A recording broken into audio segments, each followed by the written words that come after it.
watching the clock, 10,000 hours go by. I keep putting in work, the tears are filling my eyes. I swear I've never been tested like this, but this is mine. It's not a matter of chance, just a matter of time. Never look back.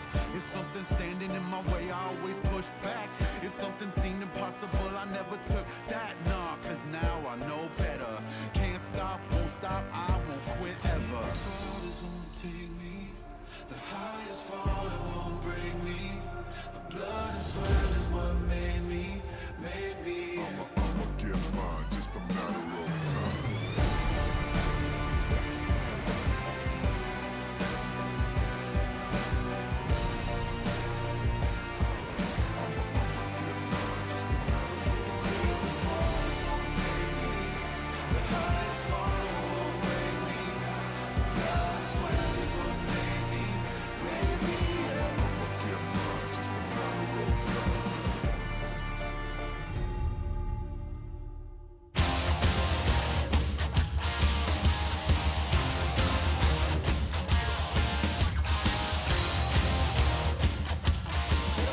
Welcome back everyone to the LCK. My name is Joe, and here for the very last time, at least for this session here, as the Do and Dangun, they do their post-match analysis of what happened in that game 2.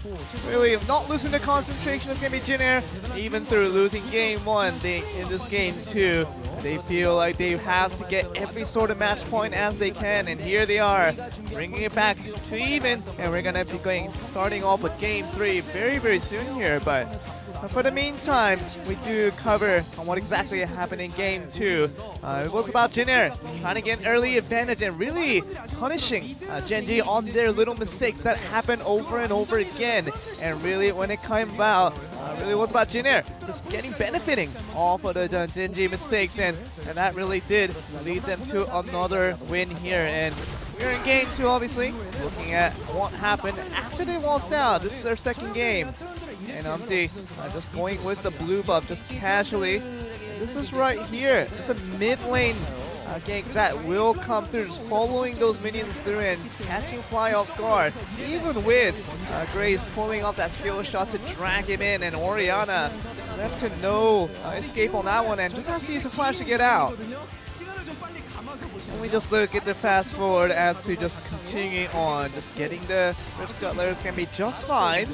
And just moving on, once again going back to mid, just avoiding that vision at all times, just constantly harassing the Orianna, and really going straight away, a speedway into the Rift Scuttler to the other river, and that's extra gold and experience now. You see that the Swain is way ahead in terms of trades, and really no way for Orianna to fight back when you've been harassed like that 2 times in a row. And at the same time, you see is still very busy, very hard at work, trying to cover, just camp around the mid lane. You see Fly already being a little bit cautious, putting down that ward, but this is the last time where that pillar will now punish him, and Swain reacts very well, and Sejuani is not there in time.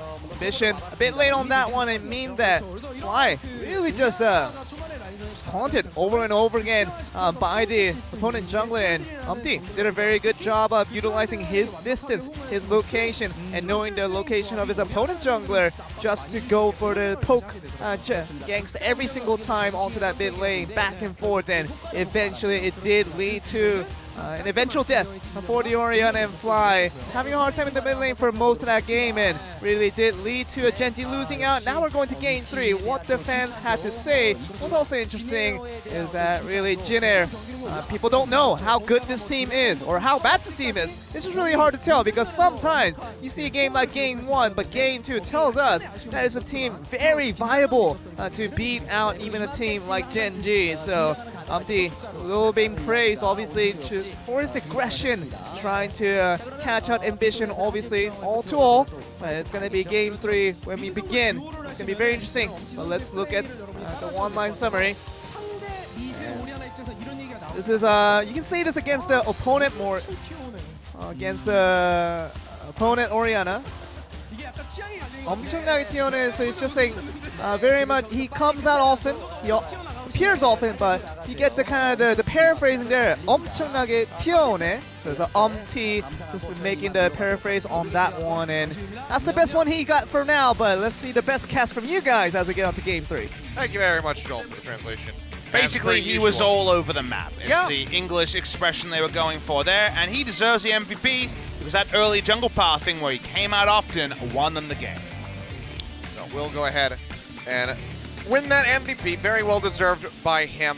Third win of the season for MT. So a good performance here on the Trundle. And it just, yeah, I mean, ran ambition around the map, was constantly ahead of him. Some really nice early ganks coming through here to get that flash out of Fly, and made for another easy visitation to get a kill. Well-deserved victory here for Gen.G, and it was almost a perfect one. Kind of amazing they did that so well. Pathing here from Umti early, like we mentioned, roaming around the map. Umti has these moments. When he came back in that last series, they started Kakao, able to make out pretty similarly like a bandit against Griffin. Reminding us that Umti, while he's had his down moments so far in the summer season, his high moments are very impressive. His aggressive mindset for the game can definitely take advantage of the enemy, and by the end, because of the shutdown on Fly, all these shockwaves are basically tickling the members of Gen.G and just allowing them to get closer and closer to closing out this game.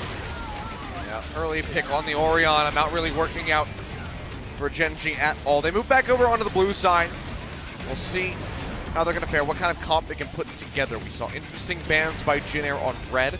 Do they repeat that? Do they force another blue side Talia ban? Or will they just change things up and go back to standard? Let's see what the focus is going to be from both of these teams as we get ready to move in. Just waiting for the coaches to enter into the booth to get this draft underway. But we hear that music. We see that sign, and there's going to be a player change. Oh. And it is not going to be hard time. It's going to be Crown making a rare appearance. A world champion emerges from the bench. He comes back in 2 games so far this season, Vel'Koz and Malzahar. He came back and played Crown Champions. Where's my Victor at, is all I want to know. Haven't seen that one yet, but if Gen.G wanted to draft the same way that they did in Game 1, now they are probably going to have to ban the Talia, because if it's available, Crown will take that for himself.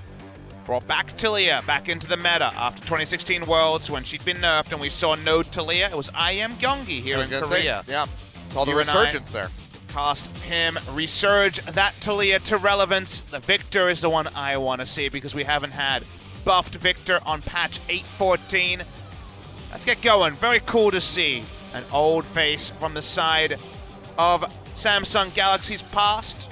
He's got a world skin. The Talia would also represent, hopefully, one of those Samsung Galaxy skins. Yeah, maybe we'll see that one come through. I thought for a second that maybe we would see Soan use the Nar skin in Game 2, but he didn't go for that. He went for the Gentleman Nar. He's anything but a gentleman in the Cuban lane, though. He was a bit of a bully. Well, I imagine just last bits of setup here. We can launch into our third game. Gen.G needs no explanation. Needs to win this one, otherwise it's going to be 4th rather than top 3 for them. That would mean they would have to play through the wild card, which they lost in to SK Telecom T1 in spring season.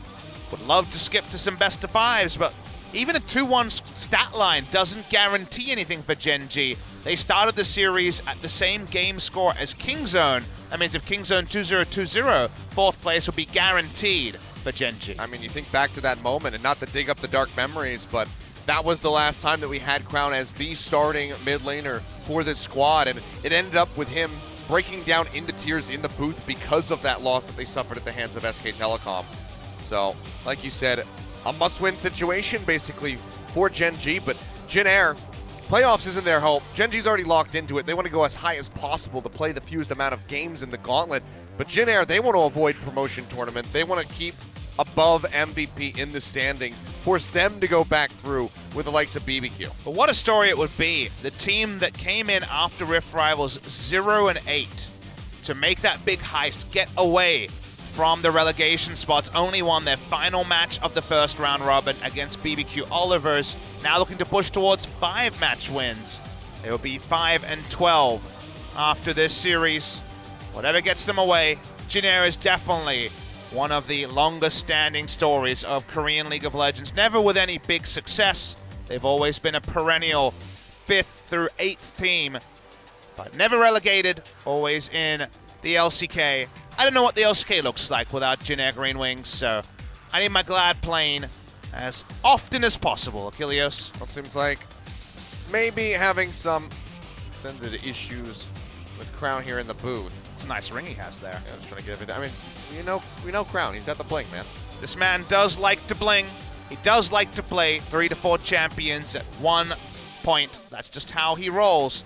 Ooh, the song's getting restarted. That's how you know. We're looping it. Has been an extended Crown issue. You know, it's not enough that we have to go to a third game in a Gen.G series. We, of course, have to have maybe some issues. But here we go. Coaches entering into the booth, so it seems like we are going to be ready to kick off this draft.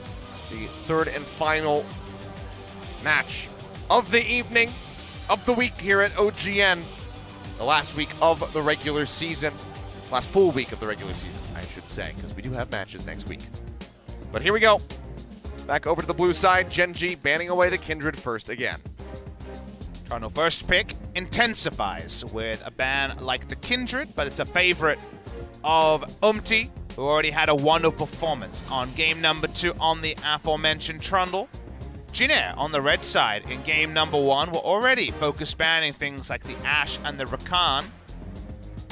See if there's any adjustments in ban. Do they have to ban the Taliyah like you mentioned, Achilleos? Because there is now a noted mid lane Taliyah player on the Rift. Seeing the calculations here from the side of Jin Air. I think you might have to take it away. They're actually going to ban Trundle second, Okay. so... All right. Taliyah or Aatrox, which do you want to leave up? Maybe both. Maybe you really play with fire. The Taliyah is going to be blue side banned again, even with the change in personnel in mid lane. Does mean the Aatrox can be banned.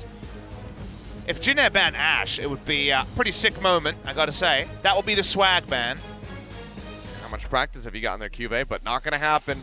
It will be that Aatrox getting banned out. Gen.G with their first pick. No Trundle on the board. This opens things up a lot more than we're used to seeing. Still could have Sejuani. Could just be a safe first pick. It's ambition, so I wanted to let you, flap your lips there about, oh, exciting first pick, but no, it's going to be Sejuani. Sorry, Achilleos. Oh! They found not Sejuani. Aha! It's the other standard pick for Gen.G. A plot twist has been shown. Now Jin Air, how will they feel about Sejuani? So we were both correct and incorrect simultaneously. That's what we're casters. We are often correct and incorrect in each sentence. Jin Air, they see the Tahm Kench, and you could consider the Gragas in this scenario to potentially knock the Sejuani or the Tahm Kench even closer. It is an old favorite of Ambition, so after seeing the extended hover, they will take away the Gragas rather than snapping in the Sejuani, as you might have assumed. Flash Harengar for a second, but with the Gragas on the board, don't want to run that in top or in bot, it would seem. Still could flex it. We'll see what happens, but the Braum will be coming through again for Nova. All right, Ambition, show us something new. We don't want to see Sejuani, even though it's really obvious pick. Were you hovering Sejuani just to bait the Gragas? Probably. But we'll never know because it's just Sejuani. Because of course it is. It's Ambition. Hope he can have some better ultimates this time around, but that's going to be the Ashe making its way through for Ruler. So another reliable pick for him. Banned in 2 games in a row, so it makes a lot of sense that we will see the Ashe priority flexed in this game.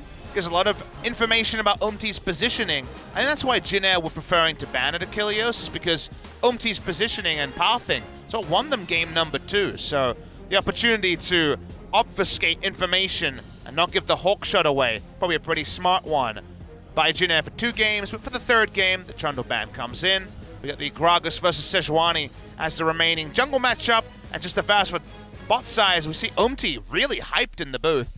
A bit of a rallying call to his troops there. He's feeling good. He just had an MVP performance on that Trundle in game 2. But now who is going to be the the Gnar and who is going to be the Ken? That's the fun, interesting question to find out. Maybe no one. Maybe they'll be banned. Maybe. Maybe not. Probably not. Gangplank, however. Oh, okay, we got one. What about Kennen? We got half of it. So Gnar off the table. Ornn versus Cho'Gath potential is increasing. Sounds so exciting. Camille gonna be banned away. Yeah, let's just get rid of all of the fun champions. Yeah! That sounds good. Who needs playmaking? Screw that. I like auto attacks and wet noodle fights.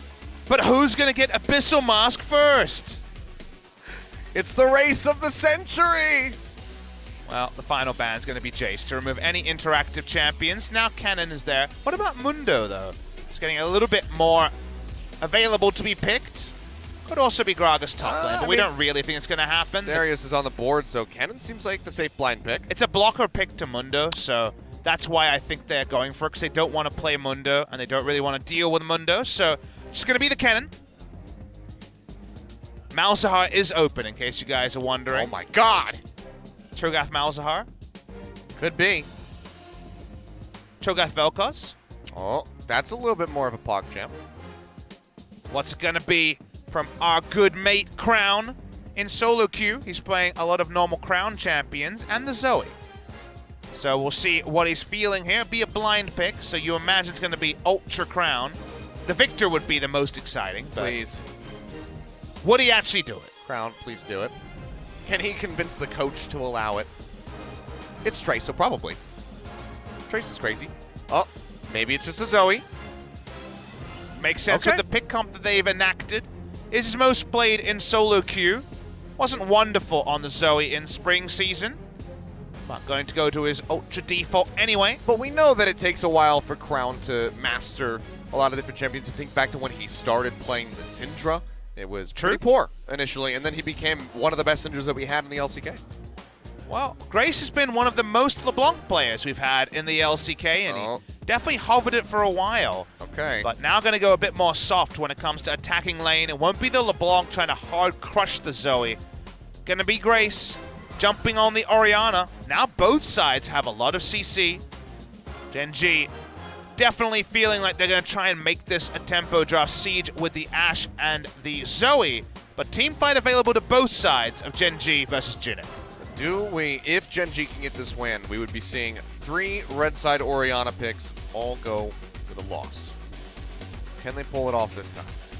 Well, it's not a Trundle who can really profit if the flash is down. It is a Sejuani this time.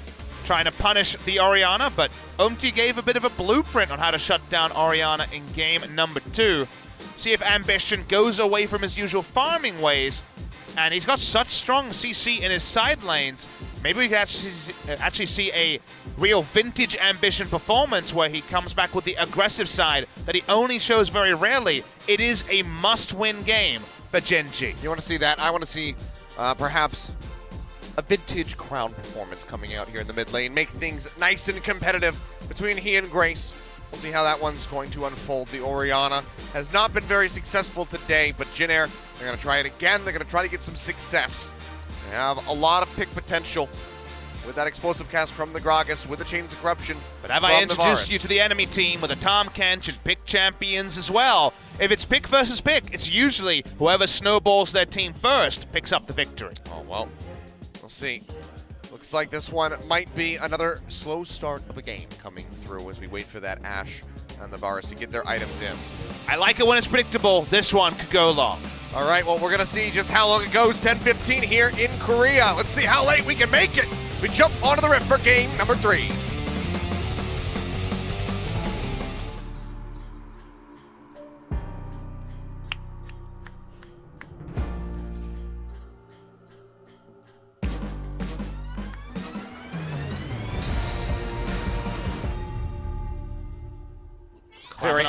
Very aptly timed with the Crown video. It's got a great beat. Yeah. Papa couldn't help it. He just went for the clap.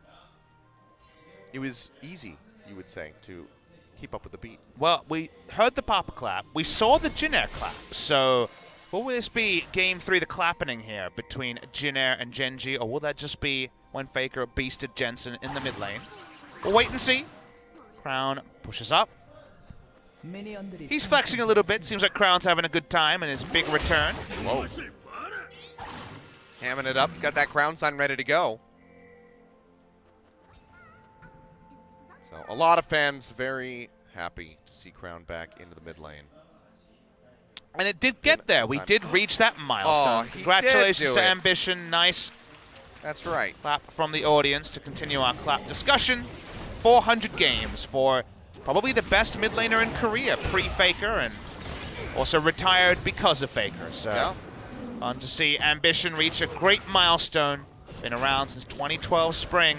One of the true legends of Korean League of Legends. Can you do it, Core JJ, but holds it, doesn't go for the next tongue lash. So just a cheeky little invade there to try to get some harassment down. Now we go straight back into good old farming. If you guys were sitting there during the loading screen wondering what type of Varus we would see, again, the calculation is, if there's true tanks, I need to be able to kill them, so lethality goes out the window. You need to be able to go play the Ruin King into a Rage Blade, and thus we do see Teddy jumping onto lethal tempo. Very, very common build pass, so that's what you'll see. If you see 1 or 2 tanks, in this case 3, definitely do not go lethality Varus. You'll have a bad time. Well, see here, the loss rate for the Orianna has not been that good. Crown jumping forward, still taking a bit of damage. Now the reason why Crown's making this play is he has a corrupting potion. Oh, it's a lot of damage down to the Grace. Sees here as he roams over. Did he use his heal? Huh, he did. Well, that was maybe not the best calculation, even with the corrupting potion. I don't know. Yeah, just tried to go in. Thought maybe he thought that he was going to have the damage. Actually looking for assassination onto Grace here, but Grace smartly using his minion wave to defend from that. Oh, and now pushing in. Dissonance. When the ball is Gets the Zoe. snapped back, that would be when might actually see Crown walk up, but instead the wave going to be pushed in, so unlikely to find too much from this. Yeah, might just have to go separate ways. Ambition, however, hovering here. He's going to start rotating out. But both junglers just going to kind of split away. Wrapping around from behind. Do they look for this? They definitely are going to look for this. Yep. Oh, body slam forward. Just going to get the flash away. Doesn't use his own. Great bait. A freebie, like you mentioned, Achilles. Now, you really don't have a lot of tools to trade with Orianna. Now, if you use your portal jump, you get shockwaved when you get back to it. You're going to be very accountable to the trade. So this might actually be lane control for an Orianna after a series has been defined, as you talked about, with just Orianna losing on the red side consistently in Game 1 and Game 2. Very nicely done there. Can't really blame Crown for having that itchy trigger finger with the flash, but will put him at a severe disadvantage. And now he's going to have that flash body slam potential for either a revisit to the mid lane or just somewhere else on the map. So one probably going to be jumping on to the Wits End hype train in this game. Ambition there for a counter game, but not going to be able to make something assertive happen. Free damage being taken. So probably Wits End, so on, and Cuvée. Catalyst into situational, as we see with most Cho'Gath builds. Probably has to go for the magic resist side of things here, the Abyssal Mask, rather than necessarily being able to go for a Righteous Glory like you might want to.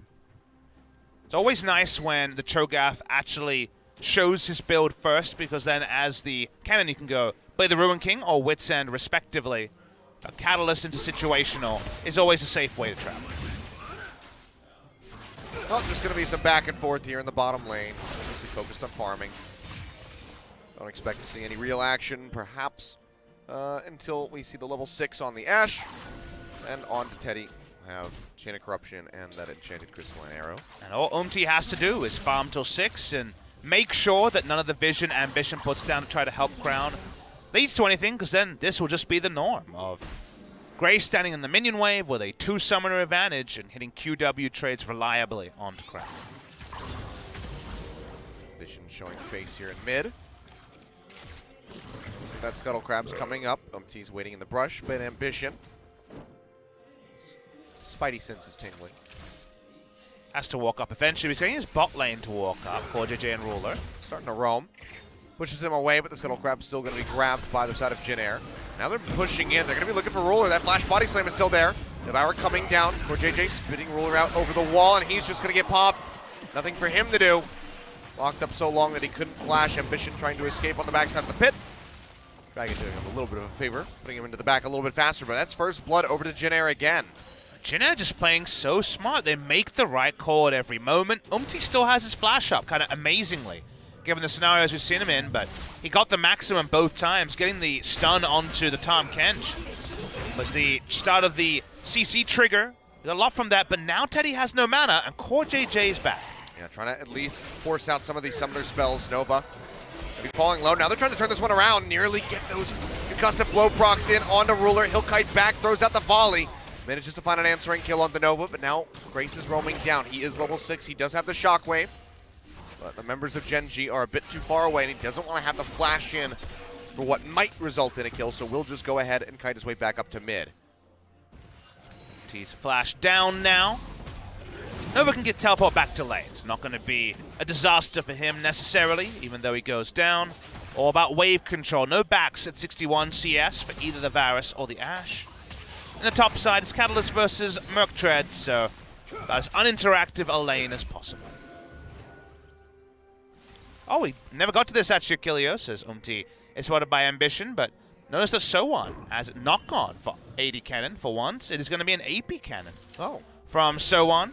Zoe and the Ashe are both pretty decent range siege champions who want to load up together in a 4-1. And Cannon's going to be looking for an assassination, doing his best Tal or Smeb impression. Just push them all the way back to that inner tower. Not getting too much damage in, though. They want to go for the recall. Or JJ coming back just to try to catch the wave here.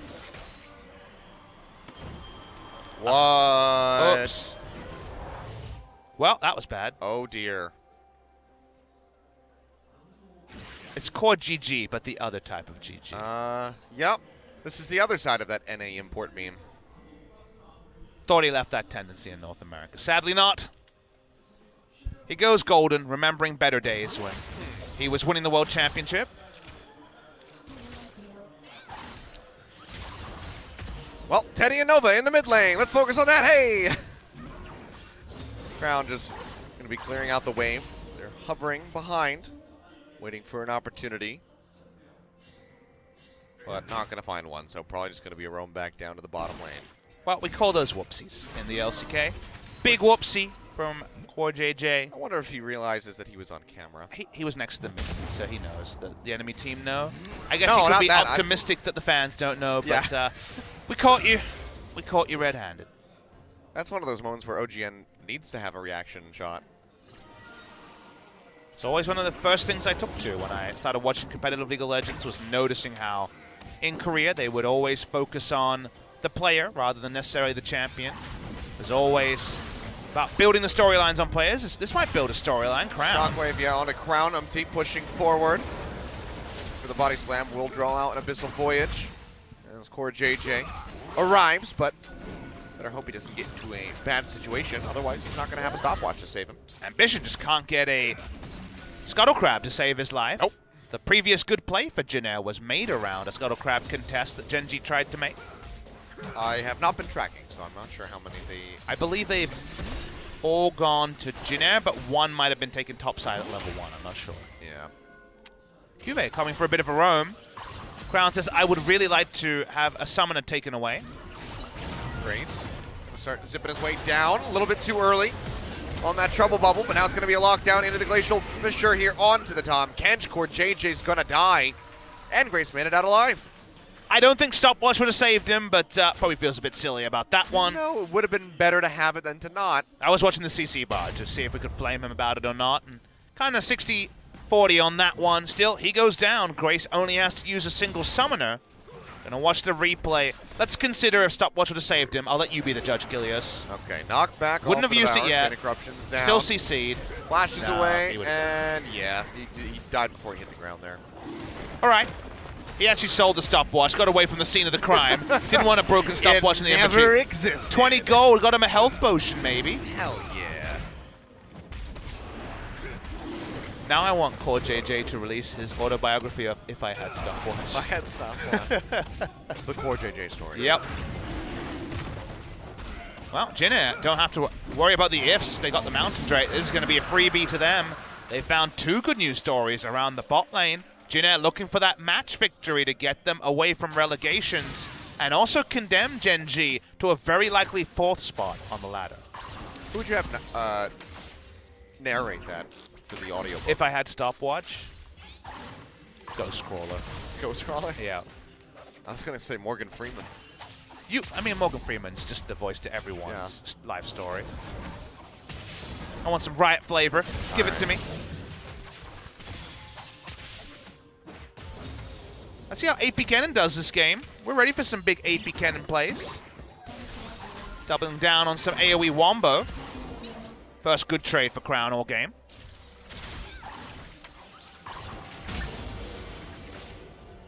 Well, Gen.G again finding themselves with a lead. Ambition pushing into mid. is here to back up Grace again. And he is just stepping to Ambition so well in this series. Battle warding kind of feels like a little bit. Usually that's a Nidalee versus tank jungler term, but the battle warding is all about denying the enemy any ambiguity. Speaking of ambiguity, this is not spotted by Gen.G. Teddy, Nova, what you got for me? They're checking the no one push. idea. There's a 3rd person there. Control ward coming down. They're going to try to clear this one out. They say, haha, here we are. Ashero comes down. Nova, get himself out of that. Redemption comes through. Glacial Prison locking up in onto Umpty. He'll flash away. Going golden is the Braum, but he's in the middle of the fight and should get taken down. Umpty on the exit. His Crown hounds him down, manages to find the kill. The tongue lash out from Core JJ will come up with that one. So 3-2. Gen.G swing themselves into a gold lead. Not sure the Korean haha translates the same as the one we're used to, because that was a ruse pulled by Gen.G on themselves.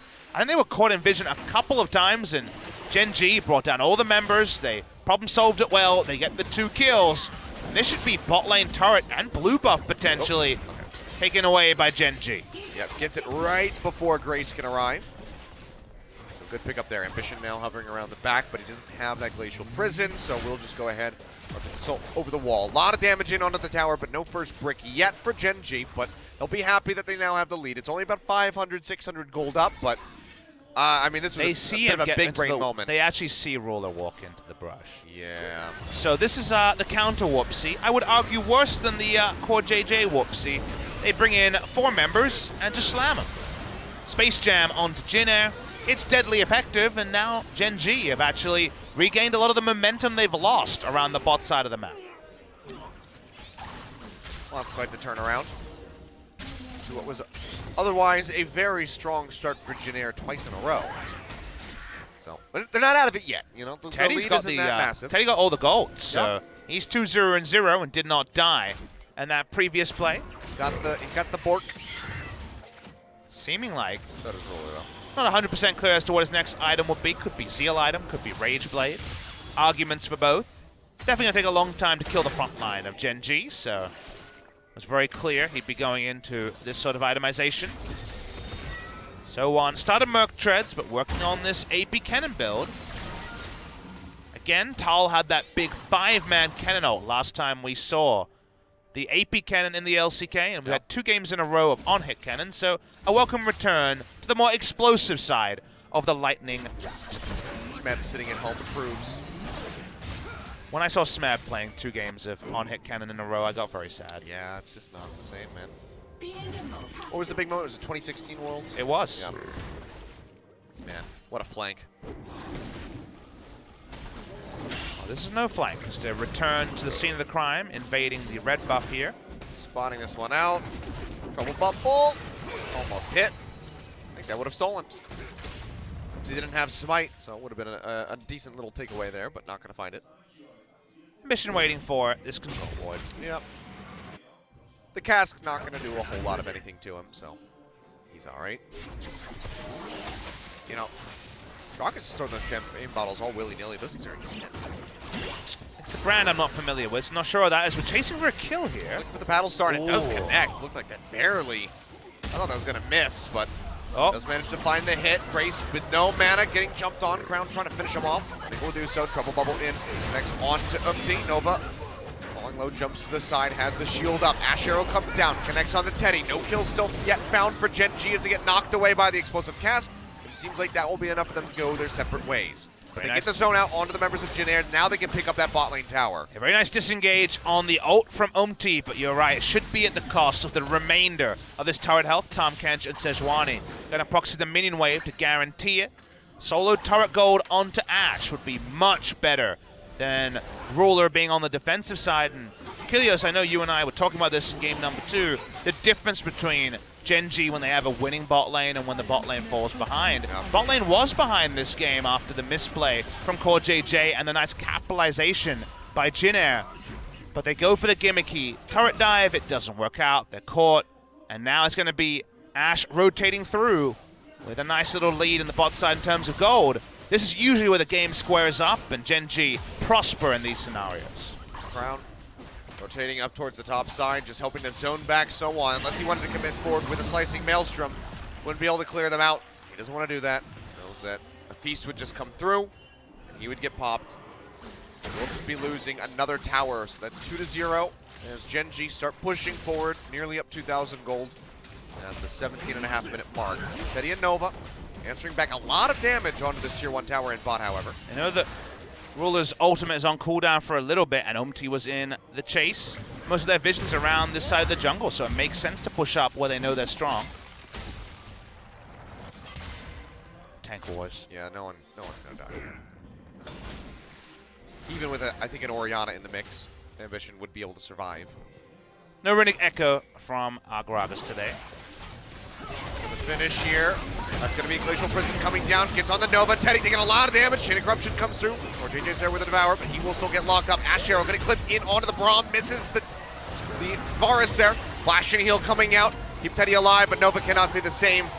The last few arrows are coming out of that volley. Do take him down as Ruler finds the kill. They're pushing in. They're looking for a bit more. Shockwave will drag them back and stop them from advancing. But Gen.G, they can just turn around. They can go over to this Mountain Drake to match against Jin. Beautiful positioning for an Orianna ult and Cannon ult, but of course the items are not there to show true threat onto Gen.G. They don't even invest those ultimates, so one keeps his just a flash instead. They do claim the blue buff, which Gen.G will be frustrated about, but they'll take the Mountain Drake after all. Go ahead. Pick that one up. Juve just going to get a feast stack rolling in. And he's like, well, I'm already down here. I'm at bot. I don't have a TP. So I'll just set up camp here. So back to base for the Ash and Tahm Kench. They'll move up to the top side of the map where they have a turret to back them up. Umti at the moment going to be looking for the Rift Herald. He knows that the enemy was spending more time bot side and then going to recall and spend their gold, so that should give him a bit of time to start the Rift Herald, but it should be spotted by Gen.G, and Ash already coming topside the map. There's no real speed to this finish, so we'll see if there's a true contest here by Gen.G.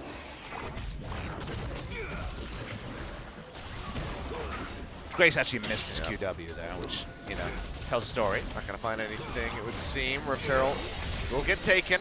Being zoned away from it. They pick it up. Not yet. Oh, they're going to have to go over the backside of the pit, so maybe he's going to be denied away the trinket here. How long will Ambition chill around this area? He will. We know how long he will sit to stop people from flanking. He is going to hound this down to make sure no one can pick up that trinket. No one can complain about getting no ganks when Ambition's on the patrol. Well, another massive hit onto Grace. So he's not going to help escort them in. All right, there's about another 10 seconds on this one, I think. Ambition's literally on top of it. Good luck getting through that hitbox. If Ambition has... Poro can just devour There will it. be no VOD review where Ambition is criticized for giving up this Rift Herald. Nope. He can certainly be criticized for a lot of things in Game 2, though. But so far, pretty darn good here in Game 3 in his 400th game in his career. I feel like we should write a poem about Shelly when she gets taken down but can't actually be unleashed on the world again. Like this feels like the tragic war poem. She can't impart her gift to anybody. Exactly. Like then she just died for naught for 25 gold. You know, when I was tis the life of the Rift Herald. When I was in high school, we did war poetry. I'm sure a lot of people have done war poetry at some point during their upbringings, and Wall or war? War. Okay. Not wall poetry. It's like you just write it on a wall. That sounds like a North American politics thing I don't want to talk That sounds like about. graffiti. But Dolce et Decorum Est by Wilfred Owen. That was a big one about tragedies. So, I don't know. Bit of a tragedy there that Shelly died for nothing. Yeah. Just comes with the territory of being a neutral boss here on Summoner's Rift. Nova getting shoved away here. But if someone writes a nice haiku, tweet it at Papa and I. There's been some SKT haikus coming out, so there's always a Shelly haiku around the corner. We invite all submissions. Speaking of submissions, Gen.G really want to take this mid lane out of turret to stop Orianna farming forever. Still just playing around it at the moment. Gen.G constantly applying that pressure, wave moving up in bot, so someone's going to have to answer for that, and he doesn't have a teleport to quickly join in with the rest of his team. Still Jin controlling the flank on one side, not the other one, so unfortunately Varus is going to have a little bit of a sleep. Sleeping on Judy, he needs to wave clear. That's going to be, yeah, exactly, the wave clear taken out of the fight for the moment, so open up with a couple of hits there from Ruler onto the tower, but still going to be a while before he starts ripping those to pieces. And remember, they have to recognize the threat of Cannon if they can't see him. It's not on-hit Cannon. This is a natural AP Cannon. Yep. So the flank potential much more real onto Gen.G. Genuine concern Cannon.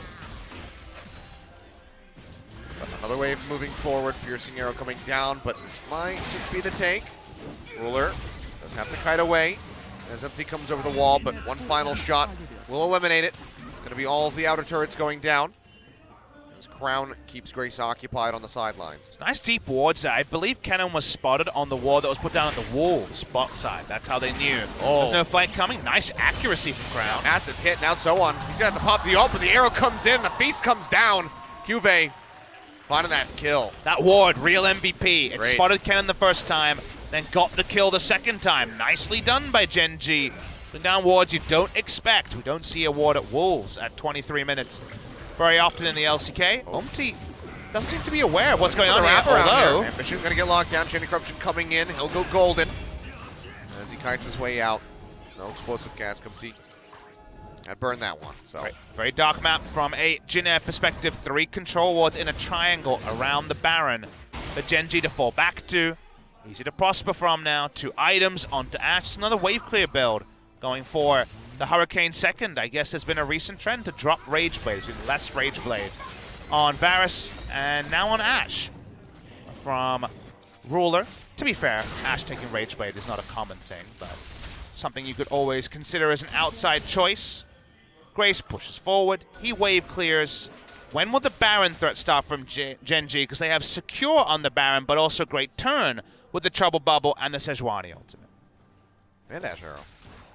Yeah. Another tool that they can utilize. Mountain Drake on each, with a third one on the way, so second for whichever team can pick it up. It'll be spawning in 10 seconds, just about. Umti losing his control ward here in the river.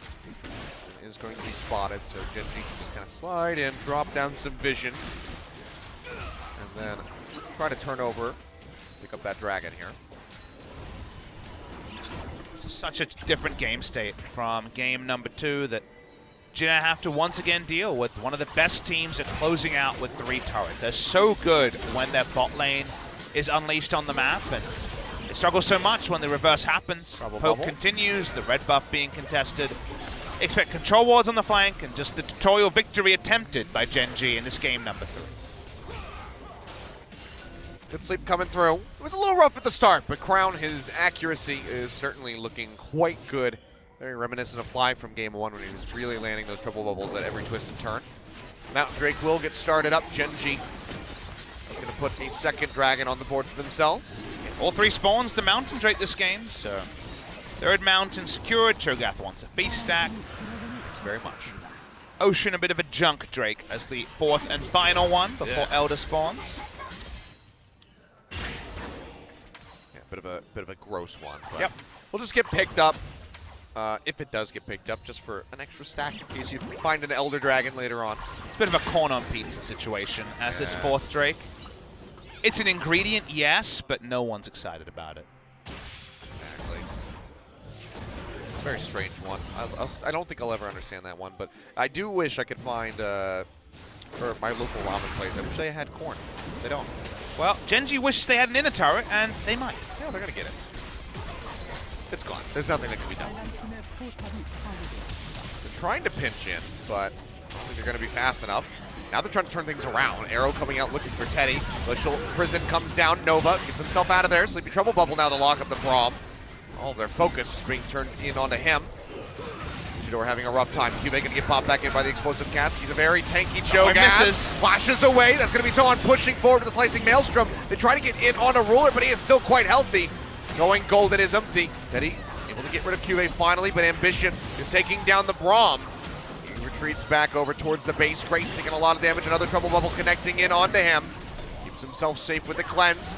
The members of Gen.G solo. The piercing arrow from Teddy flies straight and true. Finds the hit on the crown and takes him down. TP coming in, so on, looking for a flank, and Teddy gets the 2-for-1 special. Triple kill in the end going over to him, and Jin Air might have just swung this into their favor as the Baron is still on the rift. Who even needs lethality? Screw those items. He gets the double kill with the Q anyway. They walk over to the Baron. This should be Baron Jin Air. Gonna start off with the mid lane turret first. Ambition still alive. Does Jin Air, with their low mana bars, actually give up the Baron dream? I don't know if they can go for it now.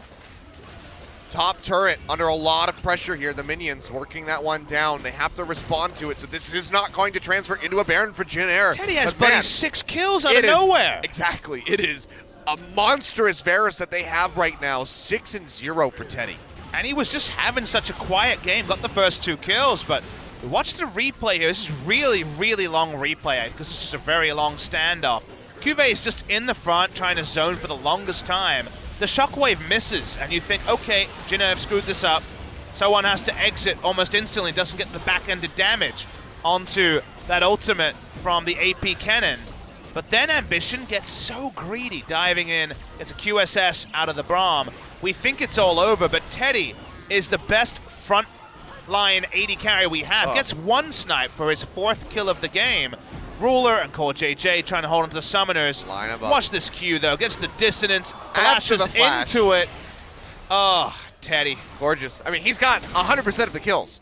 All 6 kills are on the Varus. He did Look at this damage! 7,100 damage. In 50 seconds. Let's count the enemy damage, 6,000.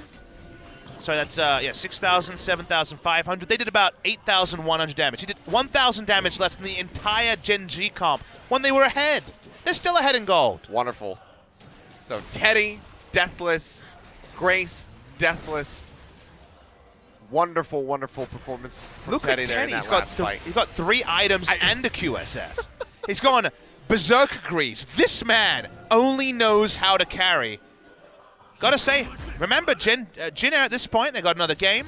Seems unlikely they're going to be in relegation. Achilles, we only have 1 best of 3 to cast of Jin Air, probably for the entire year. They only play once more. They're not going to be in promotions likely. They're not going to be in the top 5, of course, so no gauntlet for them.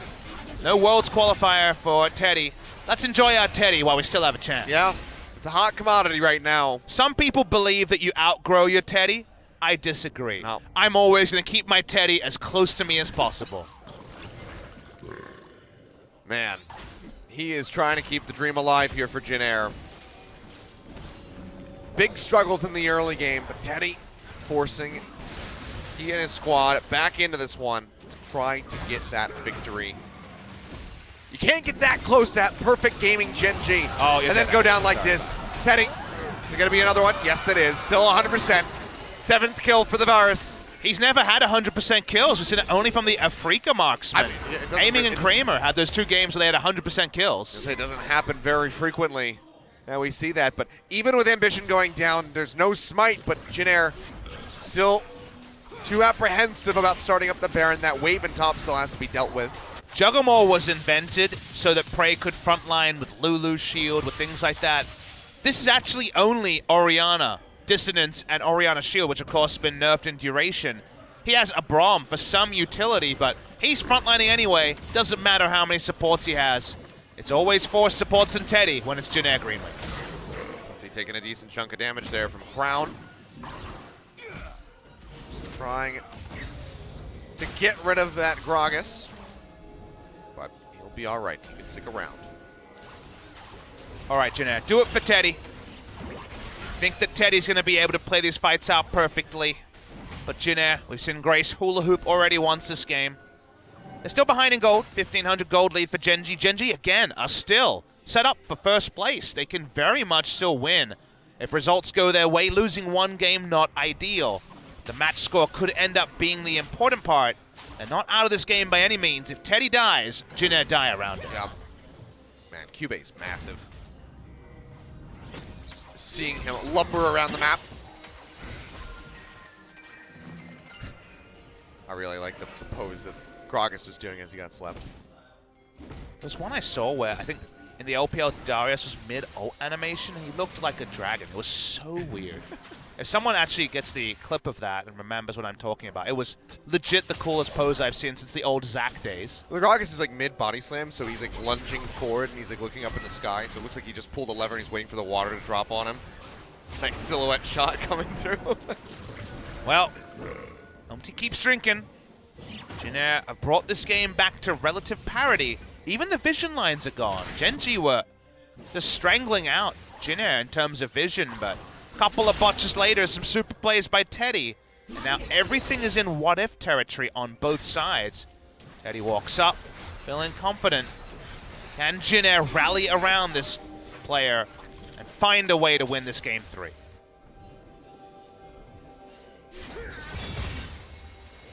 Well, things going to be slowed down a bit. We are so close between both of these squads. Gen.G barely maintaining their lead at the moment. Ash Hero tossed out by Ruler, but not going to find a connection. I was watching the minimap and actually lagged as it was exiting the rift and looked like it was stuck. Stranger things have happened. Season 3 coming soon. Yep. I'm actually really excited about that. Yeah, it's a great show. They managed to keep things interesting for Season 2. We'll see how they approach another I've one. aged into nostalgia being one of my favorite things. I mean, the soundtrack on the show is just absolutely killer. I'm a big fan of synthwave, so it really appeals to my sensibilities. I'm a big fan of 100% kills, which is what Teddy has right now. You 7 know? of the kills, only 7 of them out there. There is a sweet hat onto So1, so if they spend too much time looking at Teddy, AP Cannon could do a number. I mean, Tower is going to be taken down here. Gen.G having to show too much respect. They peel back. Okay, Cuve's coming, but so is the Cannon through lane. Yeah, I think Cube's like, you know what? Maybe I don't want to walk this way by myself. Because Teddy will melt him. Could there be 60 minutes left in the game? Common sense says no. They're going on to Teddy. He's having a heart attack there for Ruler's sake. Shots coming down. Crown and Ambition both take a decent little chunk. Another one there. Shockwave coming out, but denied. Great timing on the Devour there from Core. JJ saves Ruler's life. Grace has been so close twice now to stealing Teddy's kills. Yeah. Look, I think Teddy would take it if it's in service of a victory. Any picks here could mean Baron, especially on Umpty. Yeah. But he body slams away. Keeping himself safe. The rest of Gen.G pushing forward. They do have a lot of confirmed for the Baron with the Feast here, but just getting into a position where Teddy can't just free hit you is just so unlikely. So might just have to settle for an Ocean Drake if they want to take anything. Otherwise, we might just continue to have this standoff in the mid lane. 1,700 gold lead, even though his team is behind in turrets. Bit of a CS lead also to make that up. More Mordius. Ruler always goes for a bit of a tankier build. He's got a very strong front line, but just wants to not be popped by the cannon. Level 17 for So1 again. The cannon finds the right angle. More Mordius be damned. People gonna die. Oh, looking for that trouble bubble. He would have been in a pretty bad spot had that connected. Does have the flash as well. Difficult to take him away from that, but not gonna get the hit. Scuttle Crab in front of the Baron going to be expiring. Otherwise, no vision in that vicinity. Umpty is now pushing over, has a couple control wards, so should expect to see him throw those down. Just to try to make sure that Gen.G can't climb their way into that Baron pit. Cube just going to take away a blue buff because why the hell not? He's so big. He's a massive, massive monster. When do we get the Cho'Gath versus Godzilla movie? I know they're making the Godzilla versus King Kong movie. All right, it's releasing maps and doing cool stuff. I don't know. I'm open for some Riot games. I'm open for some Riot movies. As long as Teemo doesn't star in them, I'm all right. Yeah. Oh, something tells me the rights to Godzilla are expensive. What about the rights to Cho'Gath? Huh? Probably also expensive, but one has a very deep history in cinematic lore. And I don't think it's the Cho'Gath. No, but he was in that first cinematic that ever came out. He's been around for forever. Scuttle claimed by Jin.G. They've definitely taken most of them this game. We've gotten tense. It wasn't feeling tense at all 10 minutes ago, but some Teddy heroics later. He's got a Bloodthirster now. He's almost full Fountain Laser. Only needs that more, not more Malmortius. That's a hard word to say. Not the more of Malmortius, but in fact, the Mercurial Scimitar. Yes, the other M. Stop. We say to both Gen.G and Teddy, who's just trying so damn hard to close out this game. Still plenty of items onto Ruler. The Infinity Edge also means threat onto the front line. The front line a lot squishier for Jin.G than it is for the side of Gen.G. I just want to see something out of the Cannon and something out of the Orianna because really has been the Teddy show only. Cube finds a knock-up. That's going to be the arrow coming out. A little bit of damage in onto Umpty. Nova caught up into the front line, but now they'll boop Impish to the side. Nearly proc the concussive blows, and he has to flash away. Such stalemated fights every single time. People get so close to going down on both ends, but no one's going to die. Someone must be feeling like, I just wish I could flank. He keeps rolling in front of people, like, hey, I'm AP Cannon. Speaking of which, Nova's low. This could be a decent opportunity maybe for Gen.G if they can get rid of the Braum, not have that Unbreakable in the fight. Shockwave onto 2 people. Cannon ultimate onto any people. That's what we're looking for. Hasn't been able to use either of those cooldowns. Have Grace or so on. Teddy backing away. Might have the Mercurial Scimitar. I feel like we need a special animation in case Tahm Kench ever eats a Cho'Gath at this point. He needs to like bloat up massively. I mean, doesn't it make more sense that he just has a stomach that can stretch in weird and wonderful ways? Just infinite space. Yeah. Or maybe it's negative space. Exactly. Think about it. He's removing him from existence and then spitting him back into reality. Really? You're going to say sound incredulous when the alternative is that his stomach gets as big as this Cho'Gath? It would look funny. He already looks a little bit funny. He's trying his best. He's got a nice hat, but Tahm Kench, not the most dapper of men. Cho'Gath can be. True. He's a gentleman's guy. No one plays that one anymore, unfortunately. No. An oldie but a goodie. Up you go. A lot of sleeps being taken. Teddy does have full Fountain Laser, by the way. I tell a lie. Selling the boots is full Fountain Laser, but he's damn close. He's pushing forward. Oh, he's got a Knight's Vow now, suddenly. Forcing Ruler back. We should get a gentleman Tahm Kench skin, though. I agree. Looks like a southern gentleman. The 1900s or something, I don't know. Teddy is so ready to win this game, but double flank from Gen.G. You get the Unbreakable out. That's actually a very relevant cooldown to draw away. Nova's still going to clear the control ward. They back away. So1 refuses to ever flank. He must be the most honest Cannon player ever. Smeb spends 90% of the game in a brush, but So1's like, I'm here. Yep. Here I am. I'm coming to get you. Like, just announcing everything. You better have flash, because I do.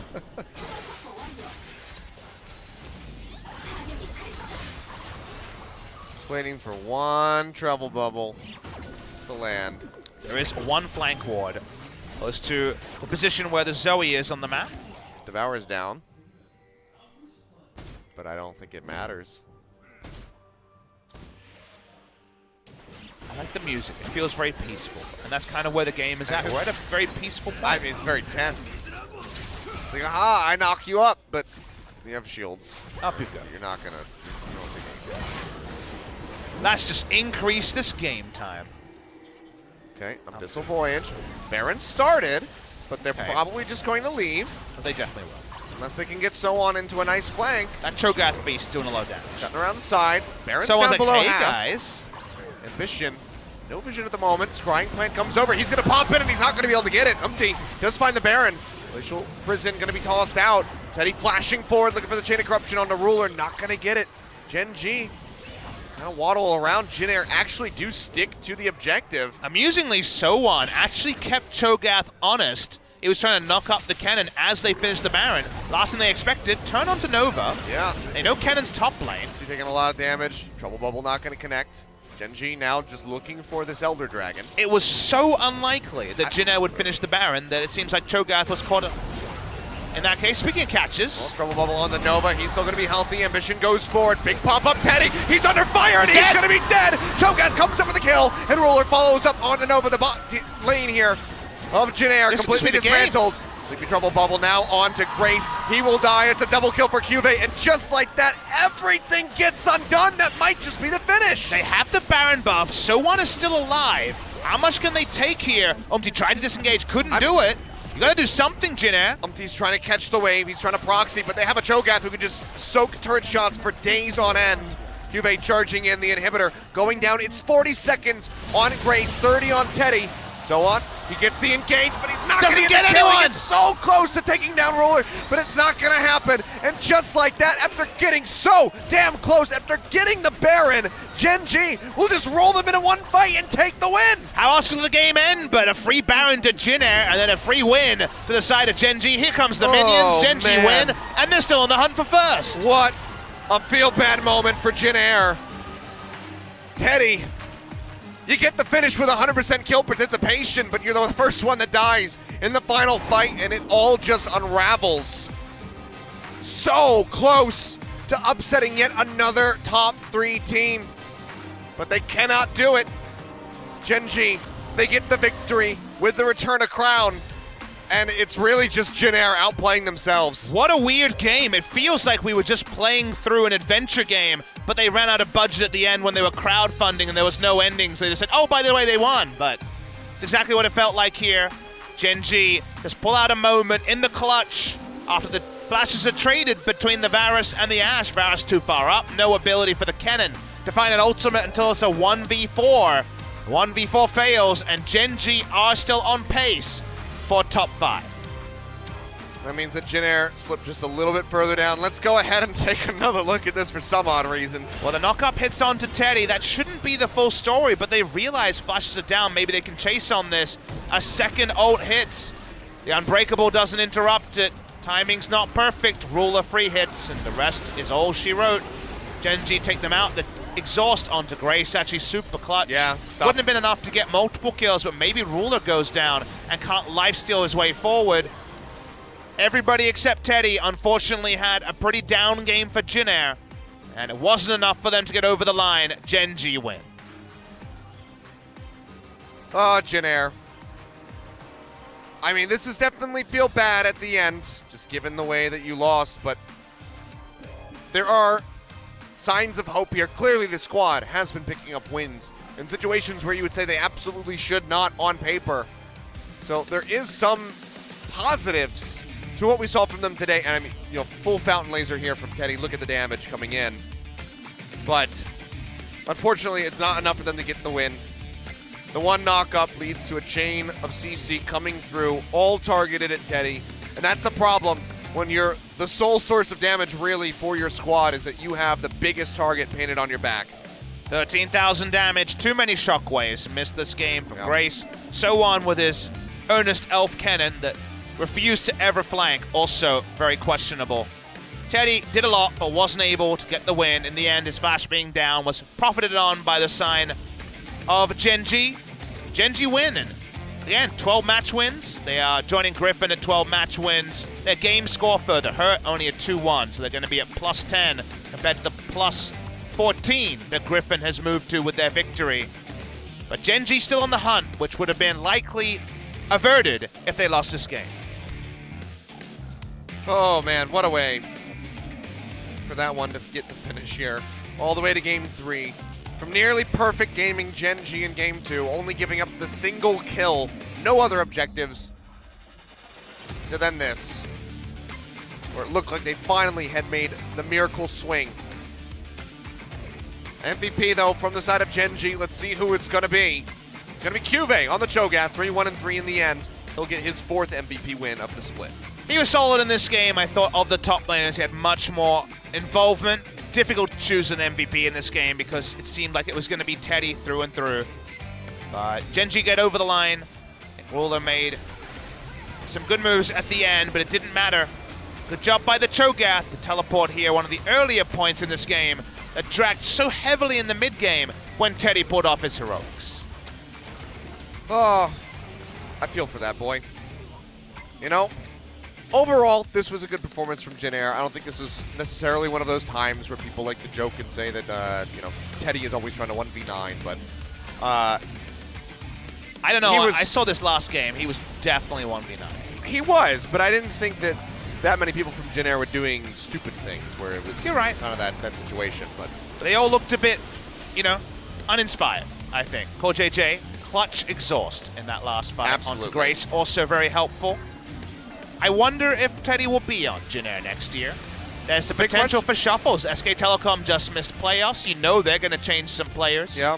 Who knows where Teddy will end up? Could go overseas. I'm sure TSM Teddy is music to the ears of some people. But speaking of music to the ears, I think we need to hear from Core JJ and Cuvee. Yeah, and also Joel. So we'll go ahead and throw over to him for the final translation of the evening of the week for OGN. So Joel, take it away. Thank you very much, guys. This is Joe with your interview translation, the last one for the week on the Saturday night.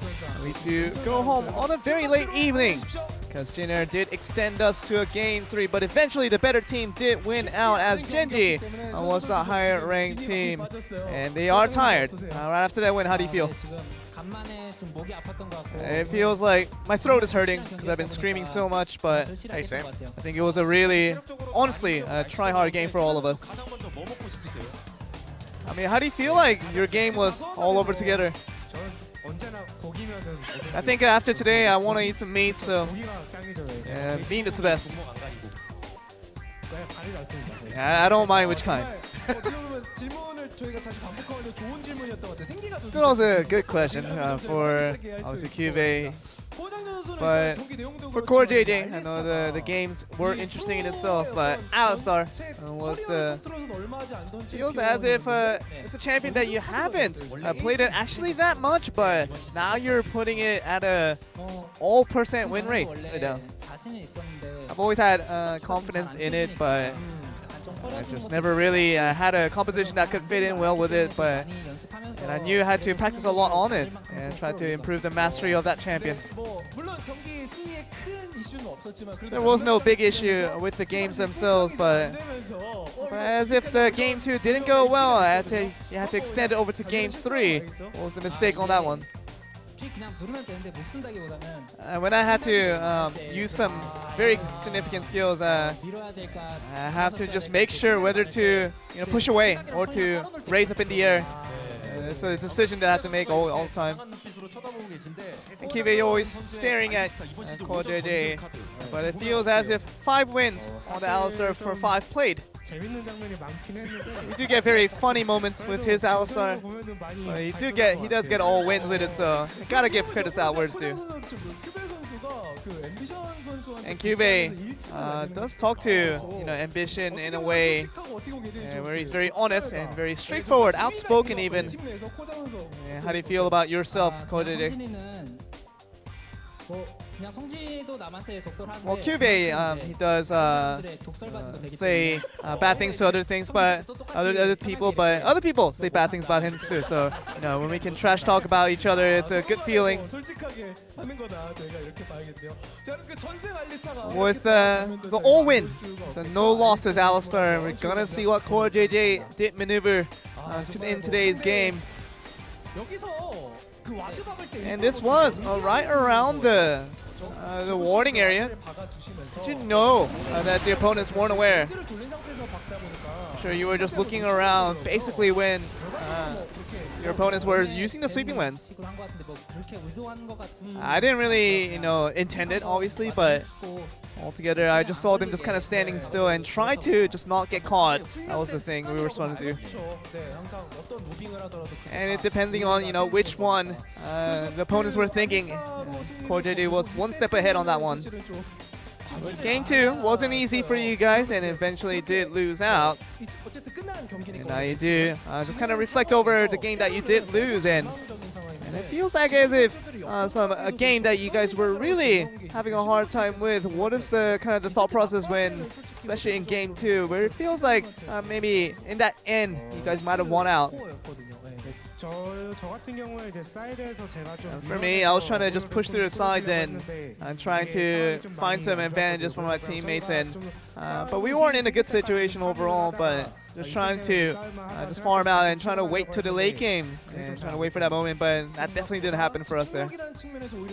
Well, concentration, it seems as if Gen.G definitely upped that in the end part of game 2, but what became interesting was that Fly did play in that first and second game, and Crown did come in for the game 3, and we haven't seen him play in a while, and I'm sure you guys put a lot of compliments towards what he did today. JAG, you want to start off?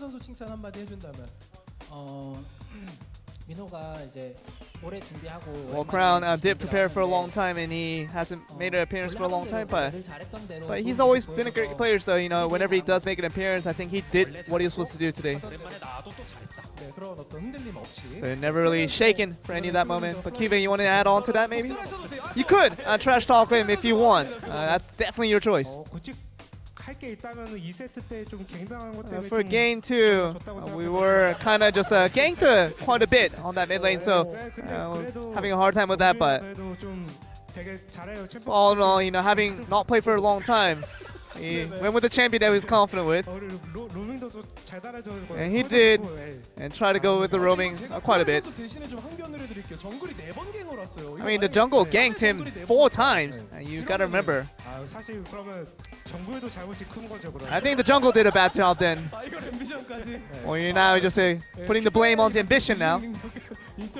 And Kive really relentless on this trash talking to his teammates, but we do have to just keep our eyes on the highlights, obviously, from game 3 and where you guys did win out. It was a tough game overall. And it feels as if maybe Gen.G was about to win this one. I mean, when we saw the knockup, we knew we were going to get the very nice teamfight win, and we thought that after that knockup, it was a sure win for our part. And before all that happened, it was a back and forth action between you guys, and obviously for around that Baron, it felt as if maybe Gen.G was trying to come back to get this win, and you guys were split up obviously between you and JAG. And maybe you wanted to just kind of plan out the strategizing in terms of moving forward with what you were trying to do. I think if we did get hit by Gen.G on that instance, we would have lost. And after we avoided some of those opportunities like that, that was the one that kind of got us thinking that we were going to be able to win out this one. But I think this was what JAG was talking about, getting hit.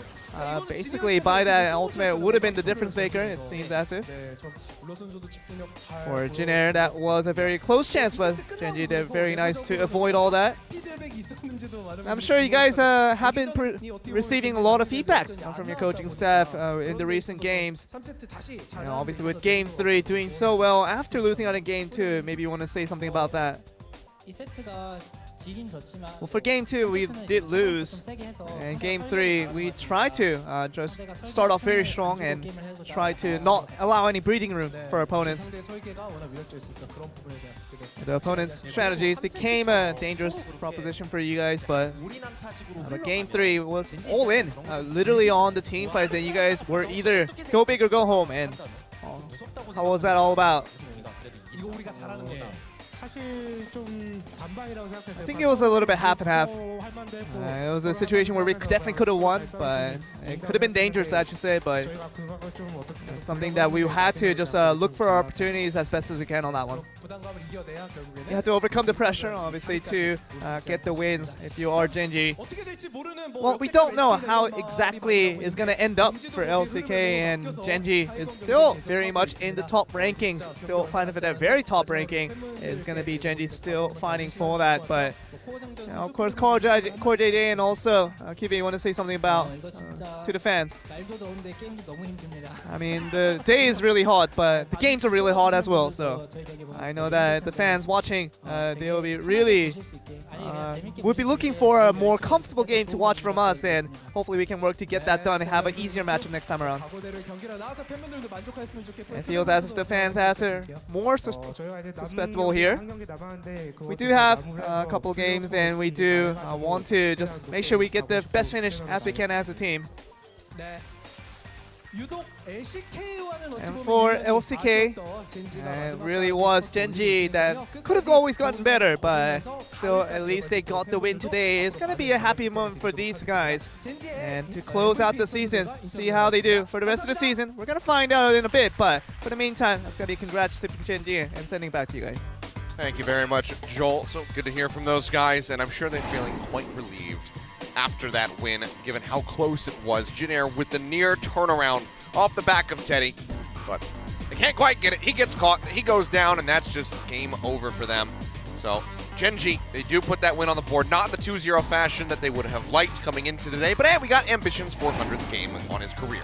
We definitely did. That means that Gen.G moved to 12-5, but note the game score. Gen.G, when it comes to head-to-head, only own the head-to-head over Kingzone. It's very likely that Griffin or KT will be right up there at the same amount of match victories, so hard for Gen.G to actually push forward for a first place, especially after dropping again. Yeah, just want to be mostly out of that wild card match where it is a best of 3, not a best of 5. So fewer chances to try to earn your way forward. And yeah, bad memories from the last time they were in a wild card match, so they certainly want to avoid it even more so. That's all we got. We're not done yet, but we're almost done. So only a couple more days, guys. 4 more days of the regular season. We got tomorrow, then Tuesday, Wednesday, Thursday, and then that is it. We will finish with MVP versus KT Rolster. Two big protagonists are KT Rolster and Griffin when it comes to first place calculation. KT will play on Tuesday against Hanwha Life. That's a tricky one. Hanwha Life also in the race for top 5. We'll be back with OGN on Wednesday, Africa Freaks versus Jin Air, Griffin versus BBQ. Griffin, the other protagonist when it comes to the likely team to finish first. Very hard to see them losing the match against the BBQ Oliver's team that already is basically going to be mathematically eliminated by then, barring some real shenanigans. So for Griffin and KT, but also for Kingzone and Gen.G, there should be a lot of hope about next week, because we're probably going to go right to that final match of the season. Thursday, you and I actually will be there for KT versus MVP. Very likely the winner of that, if it is KT, will actually win the regular season for the first time ever. Yeah, it's highly possible that that could occur, so don't get excited yet. It's a possibility. We're not trying to rile you up or anything like that. But also MVP, you know, these next couple games must wins if they want to try to edge out above Jin Air and avoid that promotion tournament. They don't want to have to play in that again. Any victory and they're above Jin Air, and Jin Air is playing in relegations in spite of some really good recent form for Jin Air. Yeah, unfortunate for them, you know, not having ADD rather because of his complications. But now they're back. They're going to try to get those wins. But guys, thank you so much for joining us. I'll see you guys on Thursday with Papa Smithy as we close out the season. Until then, enjoy Valdez and Atlas.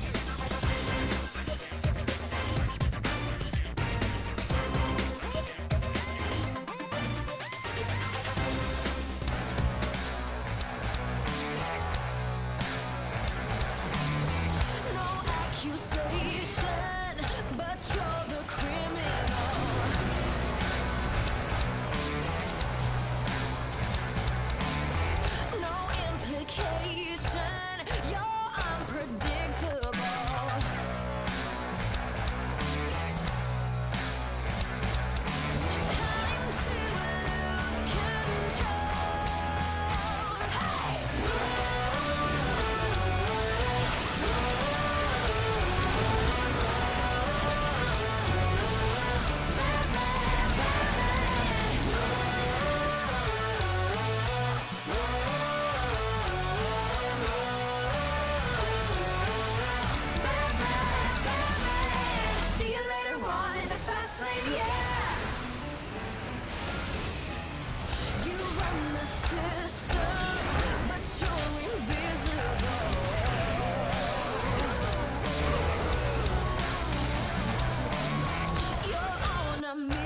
passion.